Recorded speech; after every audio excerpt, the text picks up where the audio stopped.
Assalamualaikum warahmatullahi wabarakatuh. Waalaikumsalam. Berjumpa kembali dalam acara Sahabat Rismat TV. Alhamdulillah kita bisa berjumpa kembali dalam acara kita Rismat TV. Dan mudah-mudahan kita selalu dalam keadaan berkah, dalam keadaan mulia di hadapan Allah Subhanahu wa Ta'ala.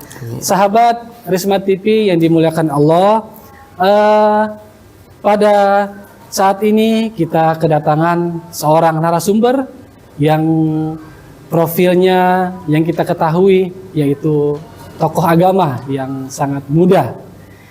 Langsung saya sebutkan beberapa profil beliau, salah satunya beliau awet muda. Marilah sama-sama kita sambut dan kita memberikan salam kepada tokoh kita, narasumber kita pada hari ini, yaitu Ustadz Lukman Hakim. Assalamualaikum Pak Ustadz. Waalaikumsalam warahmatullahi wabarakatuh.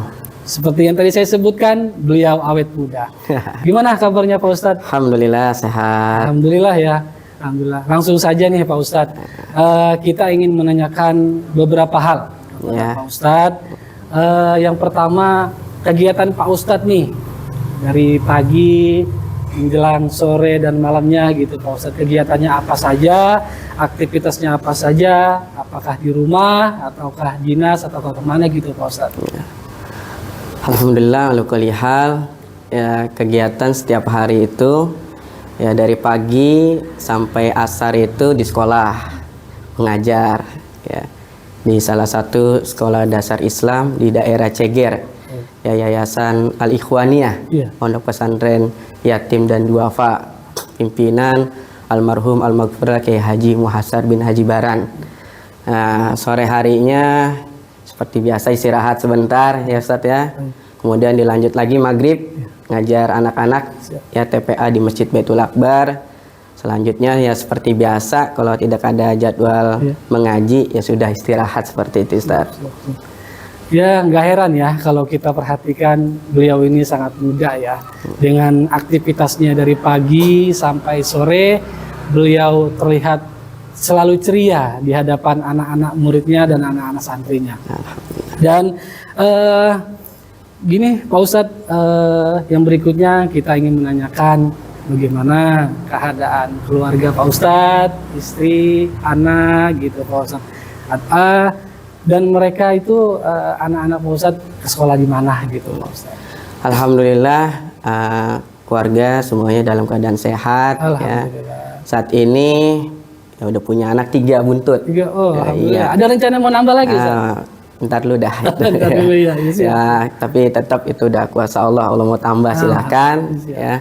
Itu untuk anak-anak ini ya 2 ada yang sudah bersekolah ya di TPA, TPQ ya di daerah Menara, itu di Masjid Nurul Iman. Yang satunya lagi ya masih di rumah, masih usia 1 tahunan gitu Ustadz. Sangat berat juga ya jadi Ustadz muda mengurus rumah tangga anak 3. Nah, dan lagi Ustadz, Ustadz juga ini ada amanah tinggi juga Ustadz ya, amanah berat, yakni ada masjid ya. Nah, itu untuk mengatur aktivitas yang begitu sangat padat. Bagaimana caranya itu Ustadz membagi mengurus masjid, mengurus sekolah, anak-anak dan lain sebagainya Ustadz. Seperti apa itu Ustadz? Ya kita tinggal membagi waktunya saja Ustadz gitu ya. Kalau kita jadwal di sekolah ya kita fokus di sekolah. Kalau sudah di rumah, kalau ada kaitannya dengan masjid ya kita usahakan betul kita kerjakan juga kaitannya dengan masjid, perihal kegiatan-kegiatan yang ada di masjid ya. Secapek apapun ya, sesempit apapun waktu, selama itu kaitannya dengan umat, insya Allah ya kita akan terus bekerja ya, mengemban ya amanah ini dengan sebaik-baiknya. Siap. Pak Ustadz begitu muda nih. Masa sih? Ya, terlihat muda dan saya berpikir kalau Ustadz muda itu tantangannya lebih berat. Ya. Nah, kalau untuk menurut saya masjid ini kan sangat besar juga ya, Baitul Akbar. Nah, ada kendala nggak Pak Ustadz? Setiap sebuah organisasi ya baik dimanapun berada pasti ada segala tantangannya, gitu ya. Tetapi ya kita harus hadapi itu semua, gitu ya. Ya terkadang ada pro dan kontraknya, gitu ya. Betul. Tapi kita kembalikan lagi, ya. Kita di situ tujuannya untuk apa, gitu ya. Apalagi ini kaitannya dengan masjid, ya, amanat, dan harus kita kita pentingkan juga, ya, untuk hal-hal kaitannya dengan umat, gitu. Gitu. Alhamdulillah, beliau, saya sangat bangga dengan beliau.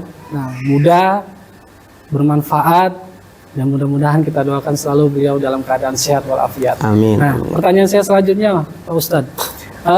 Dan lagi ada kegiatan yang kita dengar juga, Pak Ustadz ini ngajar ibu-ibu juga nih, Pak Ustadz nih ya. Nah, menggantikan almarhum ibu ya, Pak Ustadz ya. Alhamdulillah. Nah, apa suka dukanya mengajar ibu-ibu nih? Karena kan kita lihat sendiri kan ibu-ibu zaman sekarang nih, ya ibu-ibu zaman now gitu Pak Ustadz ya. Nah, coba kita mau berbagi, Pak Ustadz gimana? Ya sebenarnya sih kalau di tempat Baitul Akbar sendiri, di majelis Baitul Akbar sendiri itu, ya memang sih rata-rata yang ngaji itu udah sepuh Ustadz, gitu ya. Tinggal kitanya saja, ya. Terkadang jadi termotivasi Ustadz, gitu. Contohnya Ustadz? Kadang saya ngelihat udah jam 8, emak-emak, nenek-nenek, ya, usia-usia udah pada sepuh semua, mereka giat sekali gitu Ustadz dalam datang mengaji gitu. Nah kadang apa mereka ngelihat sosok mudanya atau gimana nih Ustadz ya? Kayak enggak juga gitu Enggak juga ya. Tapi ya memang itu udah kebiasaan orang-orang di kampung kita juga, alhamdulillah Ustadz, gitu ya. Semangat mereka di dalam menuntut ilmu, ya, jadi termotivasi juga saya di dalam mendampingi orang-orang tua di dalam menuntut ilmu, gitu ya. Walaupun banyak tantangannya, ya namanya orang tua, ya kita harus ngerti juga, gitu ya. Dan juga kita harus lebih luas juga di dalam memberikan materi, ya, harus bisa memahami juga kondisi orang tua seperti apa dalam mengajarnya. Nah itu paling tantangannya Ustadz. Jadi harus lebih banyak sabar ya Pak Ustadz? Ya sabar dan bisa ngerti. Itu jangan terlalu saklek bahasanya gitu dalam menentukan hukum-hukum, gitu ya. Tapi tetap kita harus berpegang, ya, kepada pendapat-pendapat ulama, tapi juga kita harus lihat juga kondisi ibu-ibu, ya, di Masjid Baitul Akbar itu. Iya, betul. Nah, jadi dari tadi saya nanyain selalu orang tua, ibu-ibu gitu kan, mama gitu. Nah, sekarang saya mau nanyakan perihal pengajian anak-anak muda nih Pak Ustadz. Nah, kegiatan di masjid sendiri untuk anak mudanya seperti apa gitu Pak Ustadz? Ada nggak gitu Pak Ustadz? Jadi di Masjid Baitul Akbar itu, ya, bukan hanya dari golongan anak remaja, ya, tapi juga dari anak-anak, remaja, orang tua di situ sudah menjadi satu, gitu. Tapi tetap ada jadwal-jadwalnya Ustadz, ya, seperti di remaja itu ada jadwalnya setiap malam Selasa Ustadz, ya, bersama guru kami itu Kiai Haji Muhammad Misjal Ayas, itu ya beliau ya tiada pernah berhenti, ya, di dalam membimbing kami, ya, selaku anak muda di dalam menuntut ilmu, selalu memberikan motivasi terus kepada kita semua, gitu. Jadi yang tidak hanya Pak Ustadz sendiri, dibantu dengan ada tadi Pak Kiai juga ya, Ustadz Misjal Ayas juga ya Pak Ustadz ya. Oke. Selanjutnya nih, saya mau nanyakan kegiatan kajian sendiri di Masjid Baitul Akbar itu dalam satu pekan seperti apa Pak Ustadz? Jadi kita di Masjid Baitul Akbar itu, ya, ada beberapa hari di dalam kajian, ya, setiap malam Selasa itu diisi oleh guru kita Kiai Haji Muhammad Misjal Ayas, itu untuk anak-anak muda Ustadz, gitu. Jadi malam Selasa khusus anak muda nih Pak Ustadz ya? Ustadz. Kalau Ustadz masih muda, merasa muda juga, silakan juga boleh datang Ustadz. Siap insyaallah. Dan malam Kamis itu bapak-bapak dibimbing langsung oleh Kiai Haji Muhammad Kamil Effendi, beliau dari Rawabelong, ya, itu semangat juga beliau dalam memberikan bimbingan kepada bapak-bapak di lingkungan Masjid Baitul Akbar. Siap. Dan juga setiap malam Jumat ada juga Ustadz, Iya. cuman kita bergantian gitu, kadang di Masjid Baitul Akbar, kadang juga di Musola At-Taqwa ataupun di tempat jamaah yang lainnya yang dipimpin oleh guru kita juga ya, Kiai Haji Muhammad Ali. Allahumma sholli ala Muhammad. Jadi untuk beberapa pekan, 1 pekan itu ada beberapa guru pengajar ya, termasuk Iya. antum juga Pak Ustadz ya. Alhamdulillah. Alhamdulillah terlihat berkah untuk Masjid Baitul Akbar. Nah, saya menanyakan satu hal lagi nih Pak Ustadz. Sosok siapa yang menjadi inspirasi Pak Ustadz sendiri nih gitu. Karena kan kita orang-orang muda ya, ustadz-ustadz muda, mungkin Pak Ustadz sendiri punya sosok inspirasi gitu. Siapa gitu, beliau itu siapa gitu Pak Ustadz? Ya, kalau menanyakan sosok inspirasi, pasti paling utama orang tua gitu ya. Beliau orang tua yang sudah memberikan terus dukungan kepada saya ya, dari semasa saya kecil ya, saya sudah dimotivasi terus ya untuk menuntut ilmu ya. Saya dipesantrenkan juga di daerah Serpong, di sana selama 6 tahun itu. Dan juga saya juga melihat sosok ibu saya gitu ya, karena majelis yang saya pegang ini memang menjadi amanat dari ibu saya gitu ya. Nah, dimana beliau walaupun keterbatasan ilmu yang beliau miliki, tapi beliau ya dengan semangatnya selalu membimbing jamaah-jamaah ibu-ibu yang ada di kampung ini. Seperti itu Ustaz. Alhamdulillah. Jadi sosok muda ini, Ustadz kita ini ada 2 malaikat penjaga ternyata, dan menjadi inspirasi secara langsung yang membuat beliau menjadi berkah ilmunya. Nah selanjutnya gini Pak Ustadz, saya mau tanyakan masalah keluarga nih. Ya. Apa arti keluarga, istri dan anak Pak Ustadz? Kalau keluarga itu berarti sebuah amanah yang mesti kita jaga ya, yang mesti kita betul-betul kita ya lindungi, kita jaga ya, karena tanpa mereka ya saya sendiri mungkin tidak bisa berjuang gitu ya, semangat di dalam menjalankan amanah ini ya. Jadi kadang ya anak, istri itu menjadi motivasi juga ya. Pasti kita kalau udah masalah keluarga yang ketika kita lelah, capek pun ya, ketika udah ngelihat anak, istri, wah ini udah tanggung jawab, udah jadi amanah, ya itu jadi membangkitkan semangat juga Ustaz. Gitu. Artinya keluarga itu inti ya Pak Ustaz ya. Jadi sesuatu yang berharga sekali Ustaz. Karena ya memang kita hidup ya lebih banyak di keluarga. Iya, betul sekali Pak Ustaz. Oke, Pak Ustaz, ke depan apa ada harapan dan cita-cita Pak Ustaz gitu yang belum tercapai Pak Ustaz? Kalau masalah cita-cita harapan ya mudah-mudahan sih dengan adanya beberapa amanah ya yang telah dititipkan, baik majelis taklim ataupun pengajian anak-anak ya ataupun masjid itu, mudah-mudahan sih harapan yang paling tingginya itu ya ada perubahan lah dari kampung ini agar bisa lebih baik lagi ya, semangat di dalam ibadahnya, semangat dalam menuntut ilmunya.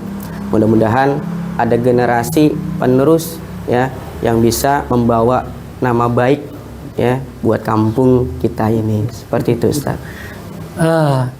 Harapan Pak Ustadz ini sangat besar, sangat mulia. Mudah-mudahan Allah Subhanahu wa Ta'ala mengabulkan semua dari harapan dan cita-cita dari Pak Ustadz Luqman Hakim. Amin. Nah, yang terakhir gini Pak Ustadz, pesan-pesan untuk kami jamaah musola dan kru Risma TV apa gitu Pak Ustadz, pesan-pesannya?